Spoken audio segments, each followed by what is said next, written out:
बातम्यामध्ये सदैव अग्रस्थानी आणि महाराष्ट्रातही नंबर 1। आपण पाहत आहात महाराष्ट्र न्यूज 1।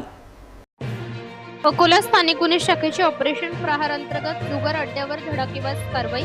7 आरोपींकडून 7,88,300 रुपयांचा मुद्देमाल जप्त। रविवार दिनांक 5 जुलै रोजी अकोला पोलीस अधीक्षक अर्चित चांडक यांच्या तोंडी आदेश व माहितीवरून स्थानिक गुन्हे शाखा अकोला येथील पोलीस अधीक्षक नितीन लेवरकर यांनी दिलेल्या सूचना व निर्देशाप्रमाणे स्थानिक गुन्हे शाखा पथकाने हिवरखेड पोलीस स्टेशन हद्दीतील येदलापूर शेतशिवारात अवैध जुगार अड्ड्यावर खेळत असल्याची माहिती मिळाल्यावरून जुगारावर रेड टाकण्यात आली।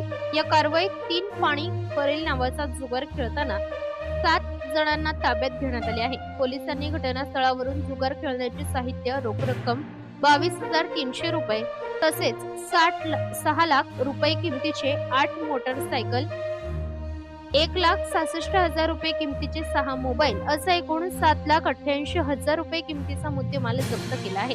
या प्रकरणी ताब्यात घेतलेल्या आरोपीचे नाव अनिकेत सुहास गारगे, मुकुंद गजानन नामगते, शेख सद्दाम शेख सुलेमान, अनिल ज्ञानदेव बंड, पंकज सुरेशराव देशमुख, गजानन शंकर शिंदे, प्रवीण अशोक राजनकर सर्व राहणार हिवरखेड, तालुका तेल्हारा, जिल्हा अकोला यांना ताब्यात घेऊन सर्व आरोपी विरुद्ध हिवरखेड पोलीस स्टेशन येथे जुगार अधिनियमाप्रमाणे गुन्ह्याची नोंद करण्यात आली।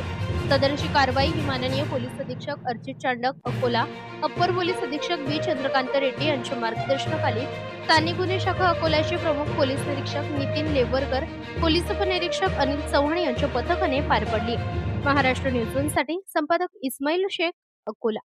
महाराष्ट्रातील ताज्या घडामोडी व महत्त्वाच्या बातम्या पाहण्यासाठी आजच आमच्या महाराष्ट्र न्यूज 1 या चॅनलला सबस्क्राइब करा व बेल आयकॉनला प्रेस करा। धन्यवाद।